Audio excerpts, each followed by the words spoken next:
Universidad Nacional Autónoma de México y en el Instituto Nacional de Psiquiatría Ramón de la Fuente. En este último fundó la Clínica de Investigaciones Relacionadas con Sustancias, misma que dirigió hasta el año 2006. Ha fungido como profesor del curso de Adictología para Psiquiatras por la Universidad Autónoma de México, así como de la Maestría de Ciencias Médicas en la misma casa de estudios. Sí les pediría un poquito de silencio para seguir presentando al ponente, por favor. Donde actualmente es profesor del curso Cannabis y Salud, así como coautor del reporte sobre la cannabis, que se entregará como documento de referencia a la Academia Nacional de Medicina. También laboró como profesor de psicofarmacología en el Centro de Estudios Superiores Monte Fénix. A principios del milenio dedicó una temporada de su formación al estudio de la genética de las adicciones y al manejo de los sistemas de mantenimientos con metadona en la Universidad Rockefeller en la ciudad de Nueva York, como científico invitado y como investigador colaborador en la clínica de mantenimiento con metadona Adelson en Tel Aviv, Israel. Bienvenido, doctor. Gracias. Bien. Buenas tardes a todos. Ya son tardes, supongo. ¿O son días todavía? Todavía días. Bien, es que me levanté muy temprano, senadora. Bien, yo quiero empezar por un agradecimiento a las legisladoras, a los legisladores que han tenido a bien el invitarme para compartir con ustedes unos cuantos minutos. Quiero agradecer al Consejo Técnico que se ha reunido también para estos mismos fines y quiero agradecer también al Senado como una entidad por haber dado pie a este evento sin censura, sin línea, sin cortapisas, en un ejercicio realmente de democracia. Quiero decir que, bueno, yo soy psiquiatra y tengo que empezar la plática de hoy diciéndoles que ayer tuve un sueño. Y el sueño era que estaba yo con el doctor Almeida en La Paz, Baja California Sur, donde estaba haciendo yo mi internado y estaba yo operando a un paciente. Tiene 20 años que no cojo un bisturí, pero ahí estaba yo con el doctor Almeida, que también es psiquiatra, y le estábamos haciendo un trasplante de corazón al pobre paciente. A la mitad del sueño, el doctor Almeida se voltea y me dice, ¿sabes qué? Ahí te quedas. Y se sale del quirófano. Y yo me despierto y la sensación que me da es que después de 15 años de estar haciendo política de drogas y de tratar de traer este debate a la mesa, finalmente está sucediendo y realmente tengo la sensación que vamos a poder proponer cosas nuevas, que el timón del barco de alguna manera va a cambiar de capitán y que podremos ubicar un curso mejor para él. Tengo yo una sensación por la temporada que vivimos ahorita, pensaba yo ayer, que se parece a la primavera de Praga. Se parece a la primavera árabe. Yo le voy a llamar la primavera cannabinoidea mexicana, de la cannabis medicinal en México, porque probablemente para esta primavera ya tengamos algunos acuerdos claros, incluso alguna ley por ahí que se vaya a promulgar. Y esto resulta ser de esta forma porque esto parte del clamor popular. Estamos ahorita reunidos aquí porque esto es una necesidad de la población, es algo que la población dice. Yo les quiero comentar que a pesar que mi trabajo es ser psiquiatra y atender a los pacientes y a sus familiares, la medicina en drogas siempre topa con la política de drogas, ¿no? y con este tipo de diálogos. Y en ese sentido, este es, como los americanos le llaman, realmente un grassroots movement, en el mejor de los sentidos, es un movimiento popular. Y el clamor popular implica dos cosas. Primero, liberar la medicina y en segundo lugar, terminar con la guerra. Porque cuando hablamos de la guerra contra las drogas, cuando hablamos de la guerra contra la cannabis, en realidad esto es un eufemismo, compañeros, porque esta es una guerra en contra de las personas que usan cannabis. Es una guerra en contra de la gente, porque esto depara en arrestos, en privación de la libertad, en vidas destruidas. Las drogas son objetos inanimados que finalmente no tienen la culpa de nada. Y es importante decir que en este momento estamos entrando a un diálogo socrático, como le decimos también los terapeutas. Anteriormente, si yo hubiera tenido, pues bueno, la oportunidad de platicar aquí con ustedes y les diría yo que hay usos legítimos y médicos para la marihuana, mis compañeros psiquiatras pensaban que estaba yo teniendo un cuadro psicótico breve y los compañeros activistas pensaban que trabajaba yo para la Secretaría de Gobernación. Me decían, doctor, ¿qué hace usted aquí? Y yo, me costó mucho trabajo, ¿no?, el hacerles ver que esto es un problema en donde la marihuana no es el mensaje, sino es el mensajero. Este es un problema de derechos humanos, es un problema de elección, es un problema de libertades. Y anteriormente no había nada. El hecho de que el día de hoy se esté reconociendo que cuando menos algunas partes de la planta tienen usos medicinales, implica haber roto el cero matemático, ¿no?, el cero absoluto. Ahora estamos empezando con este diálogo socrático e iremos viendo cómo este es un ambiente muy fluido en donde nos dirigimos a la medicina basada en evidencias, en donde lo que finalmente va a regir son estas evidencias. Y a la senadora Barrera, muy humilde y respetuosamente, yo le pido que me envíe por favor una dirección. Yo le voy a mandar mucha información muy actualizada sobre la que usted nos presenta para que la coteje, porque creo ciertamente, como dice el doctor Tapia, que hay algunos elementos que deben de ser revisados en ese sentido. Y bueno, la marihuana medicinal, la cannabis medicinal es una realidad del día de hoy, y esta confusión es un lapsus que me lleva a decirles que, por ejemplo, el nombre del evento que tenemos el día de hoy, yo lo modificaría por alternativas de regulación de la cannabis, porque las palabras importan. Cuando decimos marihuana, a veces estamos juzgando en vez de describir, y si usamos cannabis le damos un ánimos más científico a la discusión. Y le voy a hacer un poco como León Felipe, en este poema donde a veces tiene sombrero de payaso y a veces tiene sombrero de juez, porque en este mundo de la modificación de las reglas a la cannabis hay cierta ubicuidad.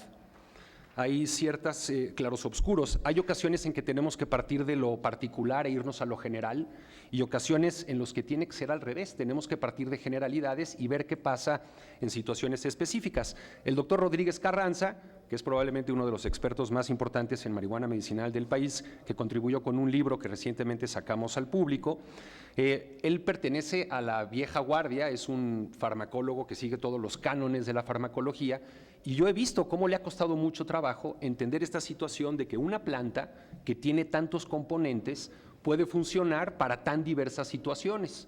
La farmacología habitualmente nos enseña un fármaco para un efecto. Y en ese sentido, la marihuana medicinal y todo lo que sucede alrededor de ella, pues está moviendo mucho esta manera de entender las cosas. ¿Qué les quiero decir? Habrá un momento, por ejemplo, en el que el CBD esté aprobado para el uso medicinal, y habrán cultivadores de plantas que obtengan plantas con 10% de CBD y 0% de THC. Y esas plantas probablemente en algún momento entren al mercado para ser fumadas o vaporizadas, así evitando todos los daños que se generan al pulmón, y podrán ser utilizadas también como un medicamento. Este es el próximo paso en el que estamos, este es el punto del diálogo socrático. En el evento que hubo en Cancún se sostenía de manera muy firme que la marihuana no es una medicina. Y yo sostengo que hay que revisar esta declaración, porque en algunos casos, en algunas situaciones, por supuesto que es una medicina. Si nosotros nos paramos afuera de una estación del metro en la Ciudad de México y preguntamos quiénes están de acuerdo en la legalización de la cannabis medicinal, 75% de la ciudadanía está de acuerdo, pero 25% nada más a favor de los usos no médicos. Recientemente, en una encuesta que veía yo en la televisión, en CNN, hablaban de que un 60% de las personas que contestaron a una encuesta televisiva estaban a favor de la legalización para usos no medicinales también. Y esto nos habla de cómo está cambiando el mundo, hacia dónde nos dirigimos. Diferenciar ha sido importante. De las 10 iniciativas de ley que han habido el día de hoy, que se han propuesto aproximadamente, todas se han quedado porque no hicimos una diferencia entre lo médico y lo personal. Porque hablar de marihuana lúdica es simplificar demasiado las cosas. Pareciera como que estamos jugando con la marihuana. Hay que llamarle uso personal, porque las personas usan la cannabis para muy distintas cuestiones, ¿no? Y en ese sentido, el hecho de que esta iniciativa, a través del doctor Mancera y con el doctor de la Fuente, vaya a pasar, porque yo estoy bastante seguro de que va a haber marihuana medicinal en la Ciudad de México dentro de no mucho tiempo, tiene que ver con que diferenciamos entre lo médico y el uso personal. También tenemos que distinguir entre adultos y jóvenes, entre niños. Esto es muy importante. Incluso los que tenemos una postura más antiprohibicionista, queremos proteger a los cerebros jóvenes. Y nosotros, de hecho, pensamos que debe de ser hasta los 21. Y fíjense, aquí salimos del mundo particular de la marihuana para ver de manera integral el problema de las drogas. Quizás la edad de tabaco y de alcohol también debiera de ser ajustada hacia arriba, con la misma racional que estamos utilizando estos números. Nos ha funcionado muy bien el diferenciar al usuario del usuario problemático, porque el usuario que paga sus impuestos y se ve en el metrobús todos los días al trabajo y mantiene a su esposa y enseña a sus hijos a andar en bicicleta, probablemente haya que dejarlo en paz. A los chavos jóvenes que están empezando con sustancias, que tienen problemas asociados, es a esa población en la que tenemos que dedicarnos, y todo este recurso que va a sobrar de hacer una guerra indiscriminada contra todos los usuarios de la cannabis será mejor utilizada focalizando nuestros esfuerzos. Es muy evidente que hay que dividir drogas blandas de drogas duras. El experimento holandés en ese sentido es muy importante. Como decía el doctor Tapia, no existe en ningún lugar de los anales de la historia de la medicina una muerte causada por cannabis, y eso no lo podemos decir de ningún otro fármaco con lo que contamos en la farmacopea médica. Creo que una vez de que empiecen a cambiar las cosas, vamos a poder hacer también mejor ciencia, como decía el doctor Tapia, porque los usuarios acudirán a tratarse por razones legítimas. El día de hoy es muy común encontrarse a alguien que llega a buscar atención y dice: doctor, yo quiero dejar de fumar marihuana, y si yo le pregunto por qué, su respuesta va a ser: porque mi mujer lo odia, doctor, ¿no?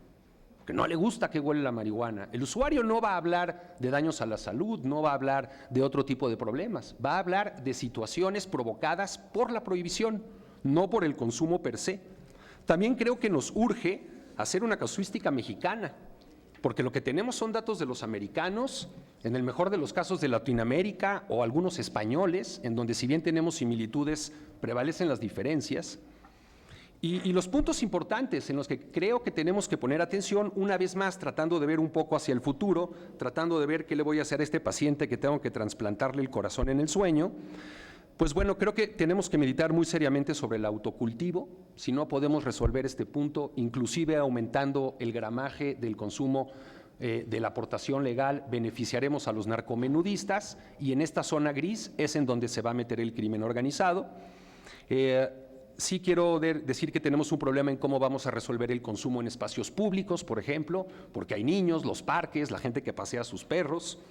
Tenemos que ver qué vamos a hacer con la situación vehicular. Esto preocupa, es algo que dice mucho la gente, que si los pacientes van a estar manejando marihuanos no van a haber más accidentes. Y tenemos un problema con esto, porque supongan que yo estuve en Holanda o en Uruguay la semana pasada, esto es nada más un ejemplo, y pónganle que yo fumé marihuana ya, y me agarra el marihuanómetro en la calle, pues yo voy a salir positivo 10 días después de haber consumido. Y el efecto psicoactivo de este residuo de THC en mi sistema es 0. Y no amerita que se detenga o que se le retire el vehículo a este sujeto. Lo que hemos visto en simuladores, y la palabra aquí significa incapacidad para manejar, aquí la palabra clave es incapacidad para el manejo, se les debe de someter a un simulador de manejo, y si el paciente es positivo y no puede conducir en un simulador, entonces probablemente vaya que referirlo al torito o como sea el proceso habitual, ¿no? Yo debo decir también que urge el empezar a abordar a la población de los profesionales de la ayuda. Los profesionales de la ayuda somos los médicos, psicólogos, enfermeras, trabajadores sociales, odontólogos, que lamentablemente somos un área particularmente mal informada, estigmatizadora y discriminatora también a la hora de atender a estos pacientes. Creo que es muy importante desarrollar una ciencia autónoma. ¿Qué significa esto? El día de hoy, como investigador en la materia, yo siempre he tenido esta sensación de que hay una especie como de mano negra, como una especie de decisión discrecional entre qué proyectos se aprueban, qué proyectos no se aprueban. Pareciera como si mi protocolo de investigación pretendiera justificar la prohibición, rápidamente recibiría yo apoyos y becas, pero si lo que yo presento es algo que va en contra de esto, probablemente tenga yo mucho más que hacer más esfuerzos para obtener los permisos y obtener pues bueno, los recursos para hacer este estudio. Quiero hablar un poco de los daños del fumador. La marihuana como tal, la planta, lo que se ha visto, no causa cáncer pulmonar, se asocia en mínimo nivel con el enfisema pulmonar o la enfermedad pulmonar obstructiva crónica, y esto se va a ayudar o se va a mejorar por medio de otros medios como la vaporización. Sí es cierto que hay unos ciertos peligros alrededor de la disminución de la memoria de corto plazo en usuarios, estudiantes, gente que está en carreras académicas, pues va a sacar peores notas, ¿no? Y va a tener problemas de memoria probablemente. Y básicamente estos son los daños en los que tenemos que focalizarnos. Amén, o diciendo también, ya para prepararme al final de mi exposición, que en términos de la salud biopsicosocial de nuestra población, no hay ningún daño a la salud que se compare con lo que le sucede a un joven de 16 años que es sorprendido con una dosis mínima de marihuana y es involucrado en el sistema ministerial y judicial.